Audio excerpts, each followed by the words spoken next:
Une histoire à la Kafka. Florence reçoit le 7 avril dernier sur son compte la somme de 911 € provenant de l'assurance maladie.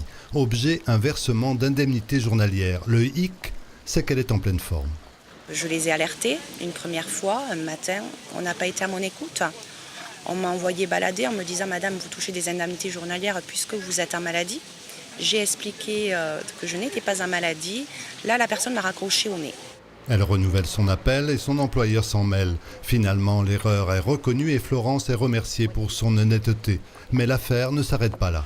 L'apothéose, ça a été de recevoir le 7 mai donc une convocation, précisément le 13 mai à 10h10 pour une visite médicale. Florence ne s'y rend pas. D'ailleurs, elle n'est toujours ni malade ni en arrêt. Ce dysfonctionnement, la CPAM le reconnaît. Tout est parti d'un réel arrêt de travail début mars. Arrêt de travail mal déchiffré. Dans l'arrêt de travail que nous avons reçu, il y avait deux dates de positionner.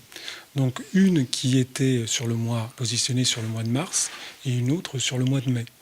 Et le système informatique que nous avons a fait une mauvaise lecture et a pris la mauvaise date. Ce qui fait que l'assuré, effectivement, s'est retrouvé avec une indemnisation de son arrêt de travail beaucoup plus longue que celle qui était initialement prévue.